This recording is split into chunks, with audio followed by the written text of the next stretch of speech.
Madam నమస్తే madam. నమస్తే.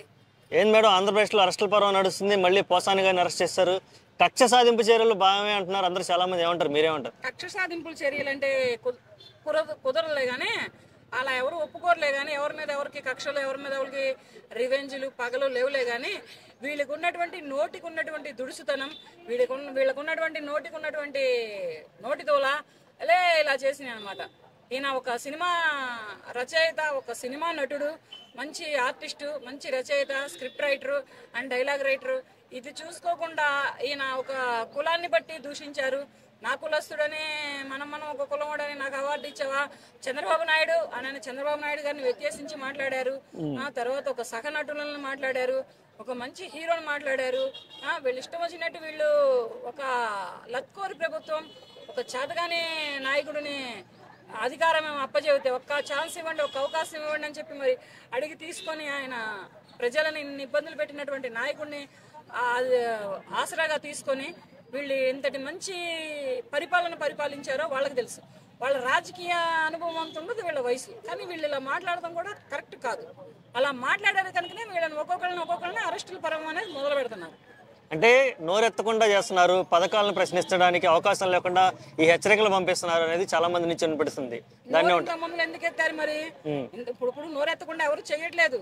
నువ్వు అడగాల్సింది అడుగు. ఇప్పుడు నేను అడుగుతాను. అట్లయితే నేను ఒక సాదాసీదారమైన మహిళని, ఒక సాదాసీదారమైన ఒక గూడు నీడలేని మహిళని. నేను ఉండడానికి ఇల్లు లేదు, తినడానికి తిండి లేదు, కష్టపడాలి, కడుపు నింపుకోవాలి. ఈ పూట కష్టపడితే, ఈ నెల రోజులు కష్టపడితే నాకు ఇంటి రెంట్ కట్టుకుంటాను. మరి నేను కూడా మాట్లాడతాను, మరి నన్ను కూడా అరెస్ట్ చేయరే, నా దగ్గర కూడా రారే. ఎందుకని నా దగ్గరికి ఎందుకు రారు అంటే నాకే పలుకుబడి లేదా, నాకే పార్టీ లేదా, నేను ఏ పార్టీలో నాయకురాలను కానా? అది కాదు, ప్రజలకి నోరెత్తి గళం ఇప్పి ప్రశ్నించే హక్కు ఉంది. ప్రజలు అడుగుతారు. ప్రజలు అడిగే మాట వేరు, వీళ్ళు మాట్లాడే మాటలు వేరు, వీళ్ళు అడిగే మాటలు వేరు. ఇక్కడ గళం ఇప్పడానికి ఏమీ లేదు, ఇప్పు గళం ఎవరు వద్దని చెప్పరు. కానీ నోరు ఒళ్ళు అదుపులో పెట్టుకొని జాగ్రత్తగా మాట్లాడితే బాగుంటుంది. చిల్లరేరడం దానికి తవ్వేదేదో ఒక్కసారి తవ్వి పెద్ద కొండశిలను పట్టొచ్చు కదా. వీళ్ళందరి చేత చేపించిన వ్యక్తి ఎవరో మీకు తెలుసు కదా. ఇలా మాట్లాడిన వ్యక్తుల గురించి, వాళ్ళ వెనకున్న నాయకుడి గురించి తెలుసు కదా. ఆయన ఎందుకు మీరు వదిలిపెడుతున్నారు అనేది ఒక వార్త ఉంది. దాని మీద ఎవరా నాయకుడు రమ్మని తీసుకురమ్మని చెప్పు. సరే, చిల్లర మాటలు కావు, చిల్లర వ్యక్తులు గారు, మంచి నాయకుడు ఎవరున్నారో వాళ్ళని తీసుకొని రమ్మని చెప్పు, చూద్దాం. వీటన్నిటి కారణం ఆయనే కదా, మాజీ సీఎం. మరి ఆయనే తీసుకొని రమ్మని మన ఆయన ఎందుకు అవుతాడు? ఆయనే అరెస్ట్ చేయొచ్చు కదా డైరెక్ట్ గా.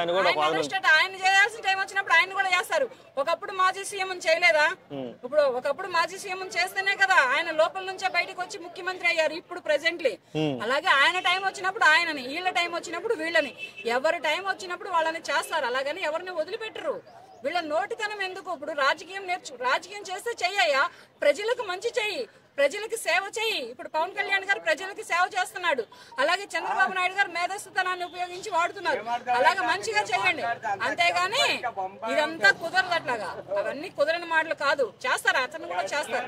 నెక్స్ట్ అరెస్ట్ ఎవరు అంటారు? మీరేం ఎక్స్పెక్ట్ చేస్తున్నారు? నెక్స్ట్ అరెస్ట్ లో రోజా ఉంది, శ్రీరెడ్డి ఉంది, తర్వాత ఉన్నారు ఇంకా మిగతా వాళ్ళు. ఇప్పుడు వల్లభనేని వంశీ అయ్యాడా, లేకపోతే వల్లభనేని వంశీ అయ్యాడు, కొడాలి నాని కూడా ఉన్నాడు. మరి కొడాలి నాని అవుతాడు తర్వాత. ఇప్పుడు వల్లభనేని వంశీ అయ్యారు. మరి ఒకప్పుడు అరెస్టుల పర్వం చేసి ఒక పార్టీ రాజకీయ నాయకుడిని చంపేసేశారు కదా. కోటల శివప్రసాద్ని అలా చేసినందుకే కదా అతను సూసైడ్ చేసుకొని చనిపోయింది. మరి అతని డెత్ ని పట్టుకురారే బయటికి అంటే అతని డెత్ మర్చిపోయారా? అతను ఏ రకంగా హింస పెడితే, అతన్ని ఏ రకంగా మానసికంగా బాధ పెడితే, అతను ఏ రకమైన టార్చర్ పెడితే అతను సూసైడ్ చేసుకున్నాడు. అక్కడెక్కడో అరెస్ట్ చేస్తే ఎక్కడెక్కడో పోయి చనిపోయారు. అటువంటి డెత్తుల్ని కూడా ఆంధ్రప్రదేశ్ రాష్ట్రమే కానీ, ఆంధ్రప్రదేశ్ ప్రజలే కానీ చూశారు. చూసినప్పుడు ఏంటంటే వీళ్ళు నోరు ఒళ్ళు దగ్గర పెట్టుకుంటే ఎవరైనా, ఏ రాజకీయ నాయకులైనా ఉంటారయ్యా. వీళ్ళ నోరు ఎంత పేటరితే, వీళ్ళ నోరు ఎంత రెచ్చిపోతే, వీళ్ళ ఒళ్ళు ఎంత ఇదవుతుందంటే అంత ఇదవుతుంది అనమాట. ఈసారి వాళ్ళ పార్టీ అధికారంలో ఉన్నా, వీళ్ళ పార్టీ అధికారంలో ఉన్నా, ఏ పార్టీ అధికారంలో ఉన్నా నోరు ఒళ్ళు దగ్గర పెట్టుకొని ఏ రాజకీయ నాయకుడైనా, ఏ సినిమా ప్రముఖులైనా మాట్లాడితే బాగుంటది. నోరు ఒకటి ఉంది కదా అని ఇష్టం వచ్చినట్టు పేలితే మాత్రం అది కుదరదు. వేస్తారు, లోపల వేస్తారు, వేయకుండా ఎవరిని వదలరు. అసలు అరెస్టుల పర్వం తీసుకొచ్చింది ఎవరు? మాట్లాడినా డెత్తుల విషయం పట్టుకొచ్చింది ఎవరు? మడల విషయం లేపుకొచ్చింది ఎవరు? ఇవన్నీ తీసుకొస్తారనమాట. ఒకవైపు ప్రతిపక్ష హోదా ఇవ్వట్లేదు, మరోవైపు ఇట్లా అరెస్టులు చేస్తున్నారు. వీళ్ళు అధికారంలో ఉన్నప్పుడు ప్రతిపక్ష హోదాను ఎక్కడ పెట్టారంట? ఏ కాలు కింద పాతి పెట్టారంట? ఏ తుంగలో తొక్కి పెట్టారంట? మరి వాళ్ళ అధికారంలో ఉన్నప్పుడే రావచ్చు కదా, ప్రతిపక్ష హోదా తీసుకొని రావచ్చు కదా. మరి అదే అప్పుడు అధిష్టానాన్ని అడిగినట్టయితే ఇచ్చేది కదా. ఇప్పుడు వీళ్ళ ప్రభుత్వంలో వీళ్ళ అధికారంలోకి వచ్చేటప్పటికి ఇప్పుడు ఎందుకు అడుగుతున్నారు ప్రతిపక్ష హోదా? అంటే అప్పుడు ప్రతిపక్ష హోదాను మర్చిపోయారా? అప్పుడు ప్రతిపక్ష హోదా అవసరం లేదు ఆంధ్రప్రదేశ్ రాష్ట్రానికి. అప్పుడు ప్రతిపక్ష హోదా ఎందుకు పనికిరాదు ఆంధ్రప్రదేశ్ రాష్ట్రానికి?